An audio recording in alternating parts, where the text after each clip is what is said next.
శ్రీరంగం ఎక్కడైనా ఊర్లో గుడి ఉంటుంది, కానీ ఇక్కడ గుడిలోనే ఊరుంటుంది. తమిళనాడు రాష్ట్రంలోని తిరుచిరాపల్లి సమీపంలో కావేరీ నది మధ్యలో ఉన్న ఒక ద్వీపం. ఇక్కడ ఉన్న శ్రీ రంగనాథ స్వామి ఆలయం ప్రపంచంలోనే అతిపెద్ద హిందూ ఆలయం. దీని విస్తీర్ణం 156 ఎకరాలు ఉంటుంది. ఇది 108 వైష్ణవ దివ్య దేశాల్లో మొట్టమొదటిది మరియు భూలోక వైకుంఠం అని కూడా పిలుస్తారు దీన్ని. ఈ ఆలయం ద్రావిడ శైలి నిర్మాణానికి అద్భుతమైన ఉదాహరణ మరియు యునెస్కో హెరిటేజ్ సైట్ గా గుర్తింపు పొందింది. ఈ ఆలయ విశిష్టత, ఈ ఆలయ చరిత్ర, పురాణాలు అండ్ ఈ ఆలయానికి మీరు ఎలా వెళ్ళాలి అనేది ఈ వీడియోలో క్లియర్ గా చూద్దాము. మన ఛానల్ ని గానీ ఇప్పుడే ఫస్ట్ టైం విజిట్ చేస్తున్నట్లయితే ఒక లైక్ చేసి సబ్స్క్రైబ్ చేయండి. ఇలాంటి మరిన్ని ఇంట్రెస్టింగ్ వీడియోస్ ప్రతి వారం ఒకటి వస్తూనే ఉంటాయి. సో ఇక లేట్ చేయకుండా వీడియోలోకి అయితే వెళ్ళిపోదాము. ఫస్ట్ ఎందుకు ఇంత ప్రసిద్ధి అనేది మాట్లాడుకున్నాక ఈ ఆలయంలో గోపురాల గురించి వివరిస్తాను. అండ్ తర్వాత దీని చరిత్ర గురించి మాట్లాడుకున్నాక ఫైనల్ గా ఈ ఆలయానికి ఎక్కడికి వెళ్ళాలి, ఎక్కడ స్టే చేయాలి, ఎక్కడ భోజనం బాగుంటుంది అన్ని క్లియర్ గా మాట్లాడుకుందాం. శ్రీరంగం ఆలయం ఇది విష్ణువు యొక్క 8 స్వయంభూ క్షేత్రాల్లో మొదటిది. అల్వారులు అంటే వైష్ణవులు తమ నాలాయిర దివ్య ప్రబంధంలో ఈ క్షేత్రాన్ని కీర్తించారు. ఆలయంలో 21 గోపురాలు, 7 ప్రాకారాలు ఉన్నాయి. ఇవి వేద కాస్మాల్యాన్ని సూచిస్తాయి. రాజగోపురం ప్రపంచంలోనే 2వ అతిపెద్ద ఎత్తైన గోపురం, 72 మీటర్లు ఉంటుంది. ఈ ఆలయం చోళులు, పాండ్యులు, విజయనగర సామ్రాజ్యం నాయకులు ఇటువంటి వివిధ రాజవంశాలచే విస్తరించబడింది. చారిత్రకంగా ఇది అనేక దండయాత్రలు ఎదుర్కొంది, ముఖ్యంగా 14వ శతాబ్దంలో ముస్లిం ఆక్రమణలు, కానీ భక్తుల త్యాగాలతో రక్షించబడింది. ఇది ఇండియన్ వాటికన్ అని కూడా పిలుస్తారు, ఎందుకంటే ఇది హిందూ మతానికి కేంద్ర స్థానం వంటిది. ఇక రంగనాథ స్వామి గురించి మాట్లాడుకుందాం. రంగనాథుడు విష్ణువు యొక్క ఒక రూపం, ఆదిశేషుపై శయనించి ఉన్న స్వరూపం. పురాణాల ప్రకారం ఈ విగ్రహం సముద్ర మదనం సమయంలో క్షీరసాగరం నుంచి ఉద్భవించింది. బ్రహ్మదేవుని దీన్ని పూజించాడు. తర్వాత ఇక్ష్వాకు వంశానికి చేరింది.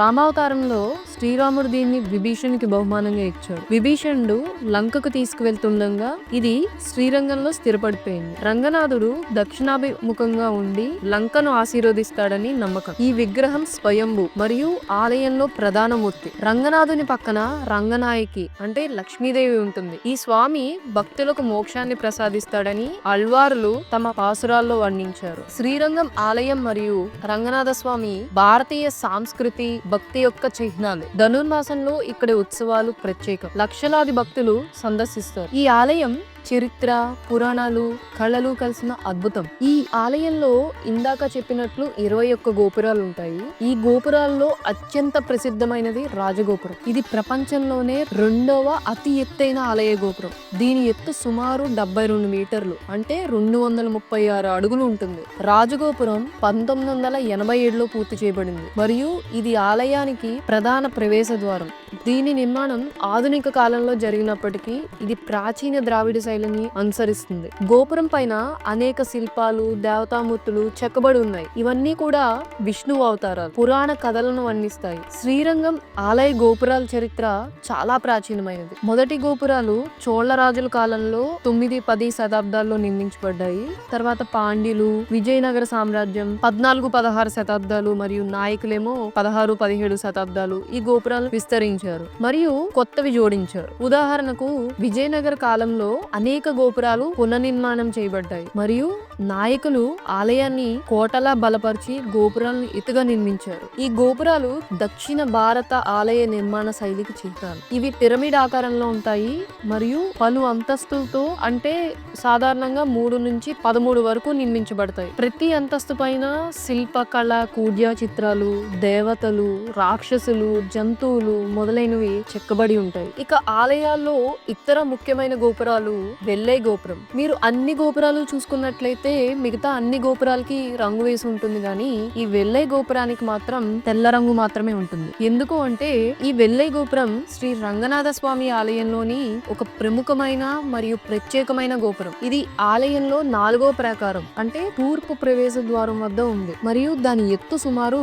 44 మీటర్లు అంటే 144 అడుగులు ఉంటుంది. ఇది చోళుల కాలంలో అంటే 9-10 శతాబ్దాల్లో నిర్మించారు. నిర్మించబడింది. కానీ దాని పేరు మరియు తెల్లని రంగు ఉన్న ఒక చరిత్ర కథ ఏంటి అంటే, వెల్లై గోపురం పేరు వెల్లై అనేది తమిళంలో తెల్ల అని అర్థం. కానీ ఇది ఒక దేవదాసి అంటే దేవునికి సమర్పితమైన మహిళా సేవకురాలు. ఆమె పేరు వెల్లై ఎమ్మల్ లేదా వెల్లై పేరు మీద నుంచి వచ్చింది. ఆమె శ్రీరంగంలో నివసించిన ఒక భక్తురాలు మరియు నాట్యకారిణి. 1923లో ఢిల్లీ సుల్తానేట్ సైన్యం మహమ్మద్ బిన్ తుగ్లక్ యొక్క సైనికుడు ఉలుగ్ ఖాన్ నేతృత్వంలో శ్రీరంగం ఆలయాన్ని ఆక్రమించినప్పుడు ఆలయ విగ్రహాన్ని రక్షించడానికి వెల్లై ఎమ్మల్ తన ప్రాణాలను త్యాగం చేసింది. ఆమె ఆక్రమణకారుల దృష్టిని మళ్లించడానికి గోపురం పైనుంచి నాట్యం చేస్తూ విగ్రహాన్ని రహస్యంగా మార్చడానికి సమయం సృష్టించింది. చివరికి ఆమె కావేరీ నదిలో దూకి తన జీవితాన్ని అంతం చేసుకుంది. ఆమె త్యాగానికి గుర్తుగా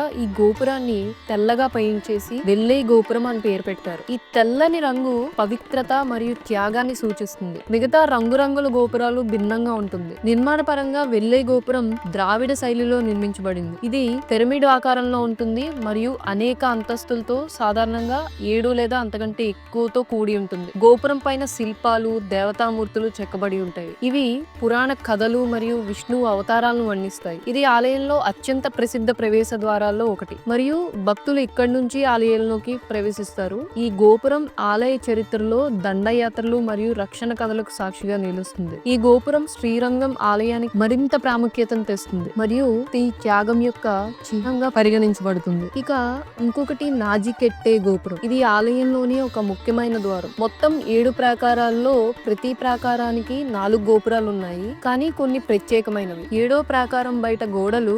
32,592 అడుగుల పొడవు ఉంటాయి మరియు దానిపై రాజగోపురం ఉంది. ఈ గోపురాలు కేవలం నిర్మాణాలు మాత్రమే కాదు, ఇవి భక్తిని, చరిత్రను, కళను ప్రతిబింబిస్తాయి. ఆలయానికి వచ్చిన భక్తులు ఈ గోపురాల ద్వారా ప్రవేశించి రంగనాథుని దర్శనం చేసుకుంటారు. ఇక ఈ విమానం దక్షిణాభిముఖంగా ఉండి లంకను ఆశీర్వదిస్తుందని నమ్మకం. మరొక పురాణ కథలో మునులు వైకుంఠ ద్వారపాలకులైన జయ విజయులను శపించడంతో వారు రాక్షసులుగా జన్మించి విష్ణువు అవతారాలచే నాశనమయ్యారు. ఈ ఆలయం రామాయణం, మహాభారతం వంటి ఇతిహాసాల్లో మరియు పద్మ పురాణం, బ్రహ్మాండ పురాణం వంటి పురాణాల్లో ప్రస్తావించబడింది. అలాగే సంగం సాహిత్యం క్రీస్తు పూర్వం 500 నుండి 300 వరకు లోని అకనానూరు, ఉరనానూరు వంటి గ్రంథాల్లో కూడా ఈ దేవాలయం గురించి వర్ణనలు ఉన్నాయి. ఇక చారిత్రక ఆరంభాల గురించి చూస్తే ఈ ఆలయం మొదట చోళరాజు ధర్మవర్మ చేత నిర్మించబడింది. ఇక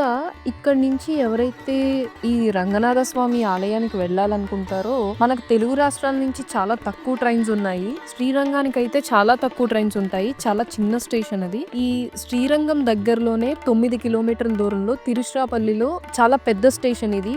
ఇక్కడ మీకు చూసుకున్నట్లయితే మనకి నార్మల్ గా స్టేషన్స్ లో కాకుండా మీరు ట్రైన్ దిగిన వెంటనే కింద నుంచి అండర్ గ్రౌండ్ లో వాకింగ్ ఇచ్చారు. చాలా బాగా అనిపించింది ఇది. అండ్ బయటకి మీరు ఇలా నడుచుకుంటూ వస్తే ఇది చూసారు కదా, ఇదే రైల్వే స్టేషన్ తిరుచిరాపల్లిది. తిరుచిరాపల్లిలో రైల్వే స్టేషన్ లో దిగాక మీరు ఇక్కడ నుంచి వాకబుల్ ఉంటుంది. సో కొంచెం ముందుకి నడుచుకుంటూ వస్తే మీకు ఇక్కడ రోడ్డు క్రాస్ చేసిన వెంటనే ఇక్కడ బోర్డు ఇలా ఉంటుందన్నమాట. శ్రీరంగం వెళ్లే బస్సులు అని చెప్పి 9 కిలోమీటర్స్ ఉంటుంది ఇక్కడ నుంచి. బస్ టికెట్ వచ్చేసరికి 11 రూపాయలు ఉంటుంది. అండ్ అలానే స్టేషన్ బయట ఆటోస్ అవన్నీ చాలా ఉంటాయి. మీరు ఆటో కనుక కట్టించుకుంటే 500 ఖచ్చితంగా తీసుకుంటారు. నన్ను అడిగితే బస్ ప్రయాణం సుఖం, ఎందుకంటే బస్ 11 రూపీస్ లో ఈజీగా వెళ్ళిపోవచ్చు. అండ్ టెంపుల్ కి చాలా దగ్గరలోనే ఆపుతారు. బస్ లో దిగాక రాజగోపురం పక్కనే ఉంటుంది. ఇక్కడ హోటల్స్ గురించి అన్ని మాట్లాడుకుంటే హోటల్స్ అన్ని చూసి ఈ హోటల్ ది బెస్ట్ అని తీసుకున్నాము. లేకపోతే మీకు ఇక్కడ యాత్రి నివాస్ కూడా ఉంటుంది. యాత్రి నివాస్ అయితే తమిళనాడు గవర్నమెంట్ వాళ్ళది. ఇక్కడ రేట్లు తక్కువగానే ఉంటాయి. ఒక 2.2 కిలోమీటర్స్ దూరంలో ఉంటుంది రాజగోపురానికి. బట్ ఏంటంటే రూమ్స్ దొరకడం అనేది చాలా కష్టం ఉంటుంది. మీరు ముందుగానే ఇక్కడికి రావాలనుకుంటే వాళ్ళకి కాల్ చేసి వాళ్ళకి రూమ్ బుక్ చేసుకుంటే సరిపోతుంది. ఒక్కొక్కసారి జనాలు లేకపోతే వర్కింగ్ డేస్ లో మీరు డైరెక్ట్ గా వచ్చినా ఉంటాయి. బట్ జనరల్ గా అయితే ఎక్స్పెక్ట్ చేయకండి, మామూలుగా అయితే రూమ్స్ దొరకవు. సో ఈ వామన హోటల్ రూమ్స్ అనేవి బాగున్నాయి. ఇక్కడ జనరల్ గా ఏ హోటల్ తీసుకున్నా గానీ రూమ్ కాస్ట్ అనేది ఎక్కువగానే ఉంది. ఇక్కడ ఇంకా ఫుడ్ గురించి వస్తే రాజగోపురానికి దగ్గరలోనే గురుకృప అనే హోటల్ ఉంది. అక్కడ బ్రాహ్మిన్సే వండుతారు. కాస్ట్ కూడా చాలా రీజనబుల్ ఉంది. చాలా ఫుడ్ బాగుంది. ఫుడ్ ఎలా అంటే మన ఇంట్లో ఫుడ్ తింటే ఎలా ఉంటుందో సేమ్ అలానే ఉందన్నమాట. సో మీరు ఎప్పుడైనా శ్రీరంగం విజిట్ చేస్తే ఈ హోటల్ ని విజిట్ చేయడం కూడా మర్చిపోకండి. అండ్ చెన్నై నుంచి ఎర్లీ మార్నింగ్ 5కి వందే భారత్ ట్రైన్ ఉంది. లేకపోతే కొన్ని ట్రైన్స్ కూడా ఉన్నాయి. ఆ ట్రైన్ డీటెయిల్స్ కూడా నేను ఇక్కడ డిస్క్రిప్షన్లో ఇస్తాను. బట్ ఏంటంటే డైరెక్ట్ శ్రీరంగంకి చాలా తక్కువ ట్రైన్స్ ఉన్నాయి. తిరుచిరాపల్లి వెళ్ళిపోయి అక్కడ నుంచి శ్రీరంగం వెళ్ళడం అనేది బెస్ట్ అనమాట, బెస్ట్ ఆప్షన్. సో ఇది గైస్ ఈరోజు వీడియో వచ్చేసరికి. ఈ వీడియో కానీ మీకు నచ్చినట్లయితే దయచేసి ఒక లైక్ చేయండి. అండ్ అలానే ఇలాంటి మరిన్ని ఇంట్రెస్టింగ్ వీడియోస్ కోసం మన ఛానల్ని ఇప్పుడే సబ్స్క్రైబ్ చేయండి. ఇంకొక వీడియోలో మళ్ళీ కలుద్దాం.